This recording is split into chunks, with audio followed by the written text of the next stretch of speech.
Saudara, hasil jajak pendapat yang dilakukan Litbang Kompas Oktober lalu menunjukkan hampir 72% pemilih pemula puas dengan kinerja pemerintahan Jokowi. Namun, jika dilihat secara umum, tingkat kepuasan pada kinerja Jokowi sebesar 62% menjadi yang paling rendah dibandingkan dengan survei-survei sebelumnya. Berkaca dari survei ini, bagaimana pemerintah memperbaiki kinerjanya? Kita akan bahas bersama dengan tenaga ahli utama kantor staf Presiden, Ade Irfan Pulungan. Bang Ade, selamat malam.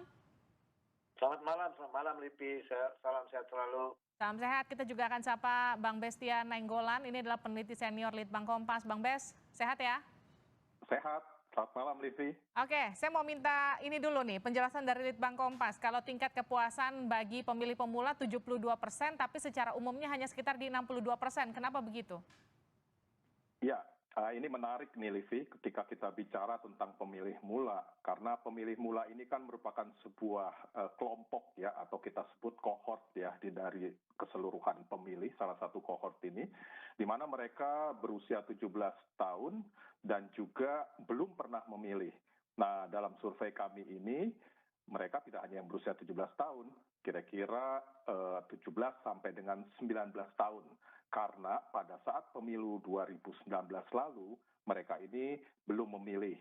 Jadi pada kesempatan 2024 ini, mereka akan memilih dan perkiraan kami ada sekitar 10% dari total pemilih yang merupakan pemilih mula.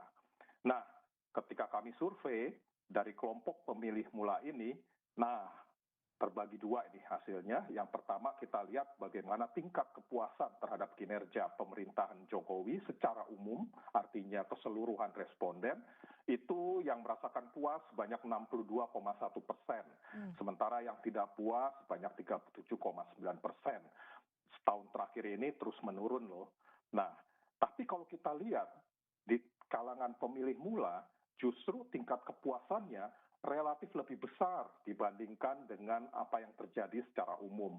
Saat ini sebanyak 71,9% atau 72%, ya hampir 34% dari pemilih mula itu menyatakan rasa puas, sementara 28,1% yang menyatakan tidak puas terhadap kinerja pemerintahan Jokowi. Itu Livi. Oke, Bang Bes, apa yang membuat kinerja Presiden ini kemudian jadi menurun sampai menembus angka 62? Ini yang terendah ya, betul ya? Di tahun ini inilah yang terendah ya. Jadi tahun ini kita melakukan 3 kali survei di bulan Januari, di bulan Juni, dan di bulan Oktober ini. Nah, kalau kita bandingkan pada bulan Januari 2022 awal tahun ini itu sebanyak 77% loh yang menyatakan rasa puas. Selanjutnya di bulan Juni menjadi 67,2% dan sekarang 62,1%. Nah, kalau pertanyaannya ini kenapa? Apa yang membuat? Kita melihat ada 2 variabel besar dari kinerja pemerintahan Jokowi yang penurunannya semakin katakanlah signifikan. Yang pertama itu adalah dalam aspek penegakan hukum. Dan yang kedua, seperti juga masa sebelumnya, selalu kita berbicara pada kinerja perekonomian. Tapi kalau perekonomian ini dibandingkan dengan yang bulan Juni lalu, sebenarnya relatif masih tetap ya. Hanya kalau kita lihat dari proporsinya, inilah proporsi terendah dari penilaian masyarakat terhadap kinerja pemerintahan, khususnya di bidang ekonomi. Oke, saya ke Bang Irfan. Ini kalau kita bicara soal survei Litbang Kompas, kalau secara umumnya turun ke angka 62%, tapi bagi mereka yang ada di kalangan pemilih pemula, ini justru ada di angka 72%. Ini cukup bagus, tapi kalau Anda sendiri melihatnya ini justru harus diwaspadai karena secara umum ini justru menurun, atau justru ini harus diapresiasi karena kalangan pemilih pemula justru puas dengan kinerja Presiden Jokowi. Jadi melihatnya dari sisi yang mana? Ya, saya merasa bersyukur ya, kami merasa berterima kasih ya kepada Litbang Kompas yang telah melakukan surveinya. Yang ketiga tadi ya, Mas Ban ya. Ini kan menunjukkan juga ada tingkat fluktuatif ya atas kinerja pemerintah yang dilakukan oleh lembaga survei. Tapi ya kami juga merasa bersyukur masih ada tingkat kepuasan yang itu terjadi di masyarakat, khususnya kepada pemilih pemula ya. Dan ini menjadi catatan yang positif juga bagi pemerintah, karena kelompok ini kan kelompok yang masih jernih pemikirannya, Mhm. belum terkontaminasi terhadap distorsi yang ada gitu ya. Eh, ini menjadi luar biasa bagi pemerintah ya. Kelompok-kelompok milenial lah katakan, itu dia artinya dia artinya ke depannya kan dia akan bersikap, akan ingin mengetahui bagaimana kinerja pemerintah, bagaimana Ya. kondisi politik, bagaimana kondisi situasi negara. Hmm. Jadi patut kita syukuri juga, Lipi. Jadi artinya kelompok muda ini juga sekarang ini udah mulai peduli terhadap perkembangan-perkembangan situasi yang ada gitu. Baik, Nah, tapi Bung Adi kalau kelompok muda ini kan mereka kelompok yang memang belum aktif bekerja, belum bisa dikatakan belum menghidupi dirinya sendiri, belum tahu gejolak ekonomi yang real di lapangan itu akan seperti apa. Bagaimana kemudian Anda melihat ini?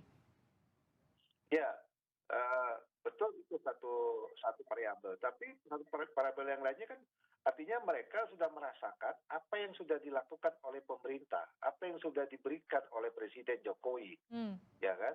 Jadi program-program yang itu langsung bersentuhan dengan masyarakat.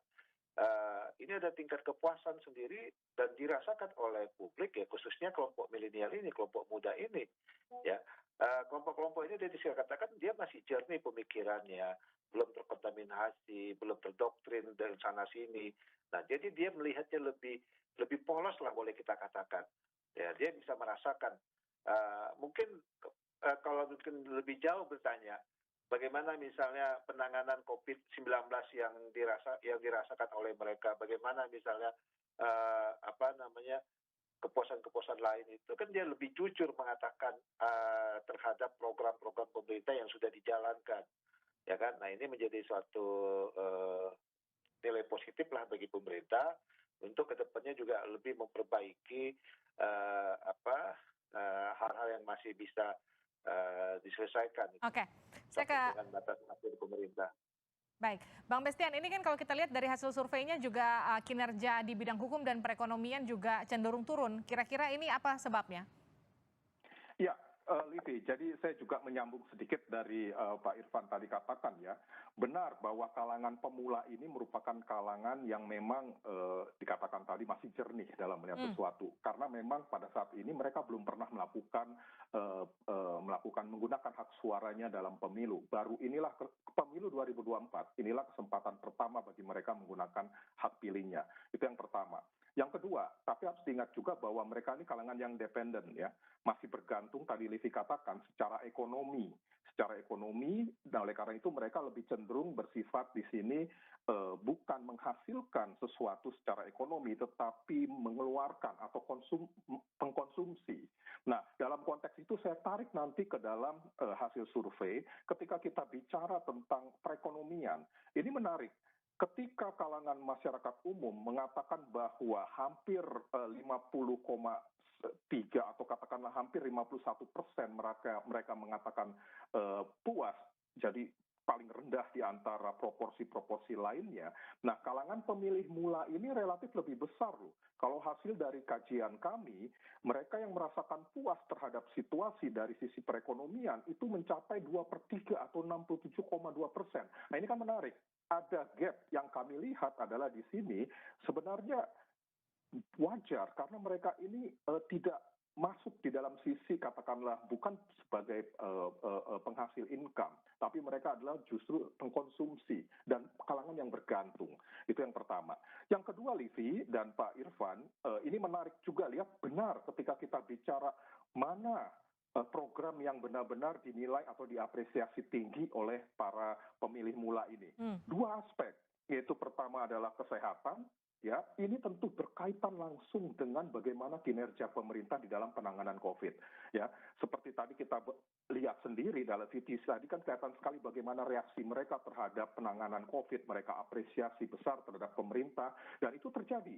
Tetapi di dalam setahun ini kita lihat pun juga seperti itu. 3 kali survei menunjukkan kalangan muda, kalangan pemula ini memberikan apresiasi yang lebih tinggi terhadap pemerintah dalam kinerja kesehatan. Yang kedua, menarik juga adalah pendidikan. Nah, pendidikan dinilai juga mendapatkan apresiasi yang positif di sini.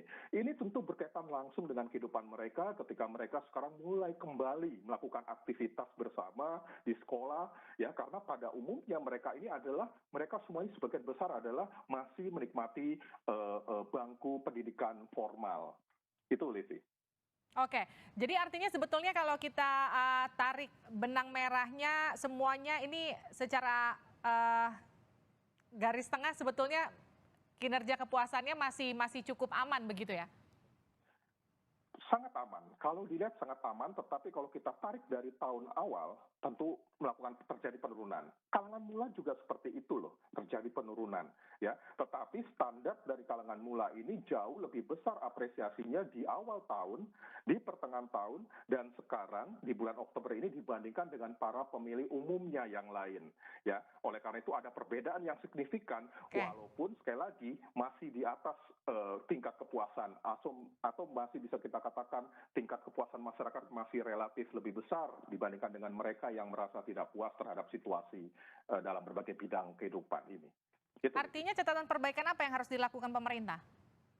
Oh, tentu pertama sekali kalau kita lihat ini yang agak berbeda dibandingkan dengan survei di bulan Juni maupun di bulan Januari lalu, itu adalah penegakan hukum. Ya, penegakan hukum ini menjadi problem yang sangat problematik sekali ketika kita lihat di survei bulan Oktober ini. Kita tahu kepercayaan masyarakat terhadap para penegak hukum, baik itu kepada aparat kepolisian, baik itu juga kepada para penegak hukum yang lain, hakim dan segala macam, itu relatif menurun dan sangat signifikan. Nah, oleh karena itu sisi inilah yang menjadi krusial dalam waktu yang singkat itu harus dibenahi. Dan selain itu juga problem ekonomi ini pun juga menjadi problem yang menjadi pusat perhatian masyarakat. Bung Ade, paling tidak ada problem persoalan hukum dan juga ekonomi yang jadi fokus yang harus segera dibenahi pemerintah. Ya, memang kedua problem itu pemerintah merasakan ya, karena pasti ya hasil survei yang dilakukan oleh berbagai lembaga ya, termasuk Litbang Kompas itu pasti akan menentukan peristiwa-peristiwa yang terjadi gitu. Ya, kita akui, pemerintah mengakui dua variabel itu pasti akan turun naik gitu. Ya, hari ini berapa bulan belakangan ini kan memang proses penegakan hukum, ada banyak peristiwa-peristiwa hukum yang itu sangat negatif ya, dirasakan oleh kita semua gitu. Itu pasti mempengaruhi pendapat publik terhadap peristiwa-peristiwa itu. Yang kedua, masalah ekonomi ya, setelah kita relatif lebih longgar COVID ini, itu juga pertumbuhan ekonomi kita kan masih belum stabil ya, di mana secara global juga resesi ekonomi itu mempengaruhi juga terhadap masalah-masalah ekonomi nasional. Nah, ini kan tidak semudah kita membalikkan telapak tangan untuk mengatur lebih luas gitu. Ya, banyak yang harus kita benahi ya kan. Nah, itu yang memang kami melihat ya, hasil-hasil survei ini sangat fluktuatif, tergantung dengan situasi dan peristiwa-peristiwa yang terjadi di mana dilakukan survei tersebut gitu. Ketika misalnya peristiwa itu yang menghantam sebuah kinerja atau kelembagaan yang ada, itu pasti akan menurunkan tingkat kepuasan bagi pemerintah di setiap ada sektor gitu. Itu memang kita akui. Tapi ketika misalnya tingkat peristiwa itu sangat positif, mudah-mudahan nanti setelah misalnya kegiatan G20 keberhasilan ini terjadi, ya itu menjadi harapan dan kepercayaan publik ya, khususnya nasional dan internasional, itu kan meningkatkan juga hasil kepuasan publik terhadap pemerintahan, terhadap sosok Presiden Jokowi yang telah mampu berhasil memimpin presidensi G20 ini. Ini juga menjadi catatan kita semuanya gitu. Begitu lebih. Baik, terima kasih telah bergabung bersama kami tenaga ahli utama kantor staf Presiden Ade Irfan Pulungan. Terima kasih juga Bestian Nenggolan, dari Litbang Kompas. Terima kasih Bang Bestian, terima kasih Bang Ade di Sapa Indonesia. Terima kasih, salam sehat selalu. Terima kasih, Bang.